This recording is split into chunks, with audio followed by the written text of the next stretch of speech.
ನಮಸ್ಕಾರ ಕರ್ನಾಟಕ. ನಾನು ನಿಮ್ಮ ಪ್ರೀತಿಯ JP. ನಿಮಗಾಗಿ ಇಲ್ಲೊಂದು ಸುಂದರ ಕಥೆ. ರಸ್ತೆ ಪಕ್ಕದಲ್ಲಿ ಒಂದು ಸಣ್ಣ ಹುಡುಗಿ ಕಲ್ಲಂಗಡಿ ಹಣ್ಣನ್ನು ಮಾರ್ತಾ ಇತ್ತು. ಅದೇ ರೋಡಲ್ಲಿ ಗಂಡ, ಹೆಂಡತಿ, ಮಗು ಹೋಗ್ತಿದ್ದ ಕಾರು ಅಲ್ಲಿ ಬಂದು ನಿಲ್ಲುತ್ತೆ.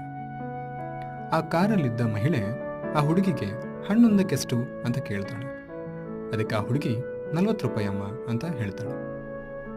20ಕ್ಕೆ ಕೊಡಲ್ವಾ ಅಂತ ಕೇಳ್ತಾಳೆ ಆ ಮಹಿಳೆ. ಇಲ್ಲ ಅಂತಾಳೆ ಆ ಹುಡುಗಿ. 30ಕ್ಕಾದ್ರೂ ಕೊಡು ಅಂತಾಳೆ.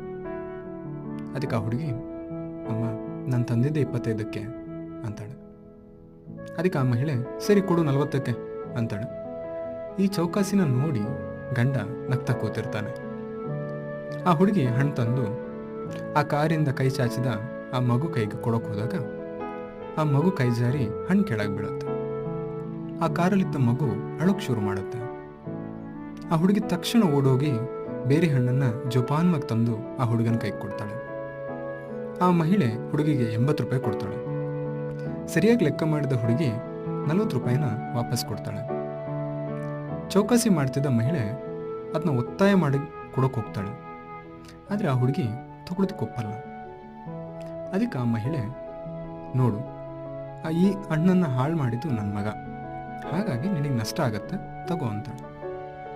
ಅದಕ್ಕೆ ಆ ಹುಡುಗಿ, ಇಲ್ಲಮ್ಮ, ನಷ್ಟ ಮಾಡಿದ್ದು ನನ್ನ ತಮ್ಮ, ಹಾಗಾಗಿ ಅದು ನಷ್ಟ ಅಲ್ಲ ಬಿಡಿ ಅಂತ. ಎಷ್ಟು ಒತ್ತಾಯ ಮಾಡಿದ್ರೂ ಆ ಹುಡುಗಿ ದುಡ್ಡು ತಗೊಳ್ಳೋದೇ ಇಲ್ಲ. ಮತ್ತೆ ಹೇಳ್ತಾಳೆ ಆ ಹುಡುಗಿ, ಇಲ್ಲಮ್ಮ, ಸಂಬಂಧದಲ್ಲಿ ಲಾಭ ನಷ್ಟ ನೋಡಬೇಡ ಅಂತ ನಮ್ಮಮ್ಮ ಹೇಳಿದಾಳೆ, ಹಾಗಾಗಿ ಇದನ್ನು ನಾನು ನಷ್ಟ ಅಂತ ತಗೊಳ್ಳಲ್ಲ ಅಂತಾಳೆ.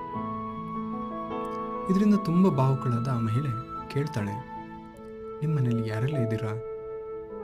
ಅದಕ್ಕೆ ಆ ಹುಡುಗಿ ಹೇಳ್ತಾಳೆ, ನಾನು ಮತ್ತು ನನ್ನಮ್ಮ ಮಾತ್ರ ಇದ್ದೀವಿ. ಸ್ವಲ್ಪ ದಿನದ ಮುಂಚೆ ನನ್ನ ತಮ್ಮ ಒಂದು ಕಾಯಿಲೆಯಿಂದ ಸತ್ತೋದ. ನಿಮ್ಮ ಮಗನ ನೋಡಿದಾಗ ನನಗೆ ನನ್ನ ತಮ್ಮ ನೆನಪಾಗ್ಬಿಟ್ಟ. ಹೀಗಾಗಿ ನನ್ನ ತಮ್ಮ ತಿಂದಿದ್ರು ಒಡೆದು ಹಾಕಿದ್ರು ಇಲ್ಲಿ ನಷ್ಟದ ಮಾತಿಲ್ಲ ಅಂತ ಹೇಳಿ ತನ್ನ ಅಂಗಡಿ ಹತ್ರ ವಾಪಸ್ ಹೋಗ್ತಾಳೆ. ಒಂದು ಹಣ್ಣಿಗೆ ಚೌಕಾಸಿ ಮಾಡ್ತಿದ್ದ ಮಹಿಳೆ ಸೀದಾ ಕಾರಿಂದ ಇಳಿದು ಹೋಗಿ ಆ ಹುಡುಗಿ ಕೈಗೆ ತನ್ನ ಪರ್ಸಲ್ಲಿದ್ದ ಬಂಗಾರದ ಬಳೆಗಳನ್ನು ಕೊಡ್ತಾಳೆ. ಆ ಹುಡುಗಿ ಆಶ್ಚರ್ಯದಿಂದ, ಇದು ನಂಗೆ ಯಾಕಮ್ಮ, ಬೇಡ ಅಂತಾಳೆ. ಅದಕ್ಕೆ ಆ ಮಹಿಳೆ, ಬೇಡ ಅನ್ಬೇಡ, ತಗೋ, ಇದು ನಾನು ಯಾರಿಗೂ ಕೊಡ್ತಿಲ್ಲ, ನನ್ನ ಮಗಳಿಗೆ ಕೊಡ್ತಾ ಇದ್ದೀನಿ ಅಂತಾಳೆ. ಈ ಕಡೆ ಇದನ್ನೆಲ್ಲ ನೋಡ್ತಿದ್ದ ಗಂಡನಿಗೆ ಆಶ್ಚರ್ಯನೂ ಆಶ್ಚರ್ಯ.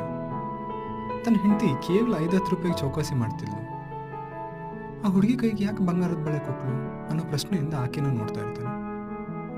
ಆದರೆ ಇದ್ಯಾವುದ್ರ ಗಮನ ಇಲ್ಲದೆ ಇರೋ ಆಕೆ ತಕ್ಷಣ ತನ್ನ ಅಣ್ಣನಿಗೆ ಫೋನ್ ಮಾಡ್ತಾಳೆ. ಅಣ್ಣ, ನಿನ್ನ ಪ್ರೀತಿ ಮಾತ್ರ ಸಾಕು. ನಿನ್ನ ಮೇಲೆ ಹಾಕಿದ ಎಲ್ಲ ಆಸ್ತಿ ಕೇಸನ್ನು ವಾಪಸ್ ತಗೋತಾ ಇದ್ದೀನಿ. ಸಂಬಂಧದಲ್ಲಿ ಲಾಭ ನಷ್ಟದ ಲೆಕ್ಕಾಚಾರ ಇರಬಾರ್ದು ಅನ್ನೋದನ್ನು ಒಂದು ಸಣ್ಣ ಹುಡುಗಿ ಹೇಳ್ಕೊಟ್ಲಣ್ಣ.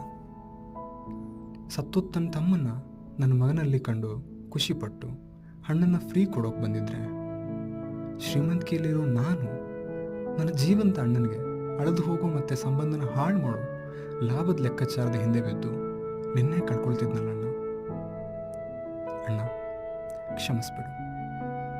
ನಾವೆಲ್ಲಿಗೂ ಹೊರಟಿದ್ವಿ, ಆದರೆ ಯಾಕೋ ನಿನ್ನ ನೆನಪು ತುಂಬ ಕಾಡ್ತಾ ಇದೆ.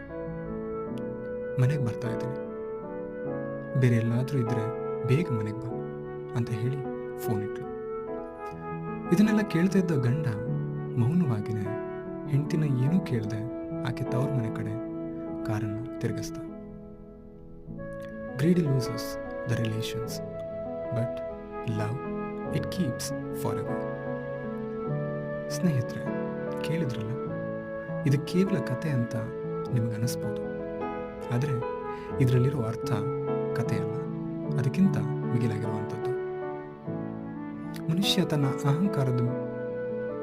ಅಹಂಕಾರಕ್ಕೆ ಬೆಲೆ ಕೊಟ್ಟು ವ್ಯಕ್ತಿಯ ನಡುವೆ ಇರೋ ಸಂಬಂಧಕ್ಕೆ ಬೆಲೆ ಕೊಡದೆ ಯಾವುದೋ ಸಂದರ್ಭಗಳಿಗೆ ಬೆಲೆ ಕೊಡ್ತಾನೆ.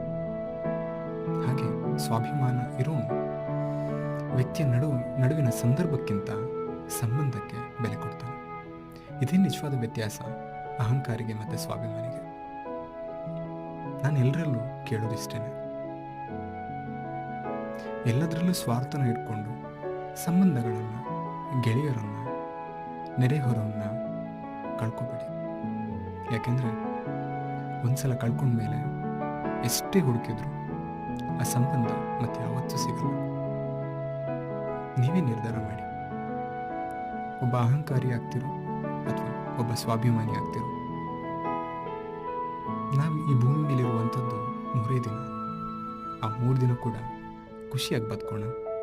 ಹಾಗೆ ಇರುವ ಅಷ್ಟು ದಿನ ಕೂಡ ಖುಷಿಯನ್ನು ಎಲ್ರಿಗೂ ಹಂಚೋಣ.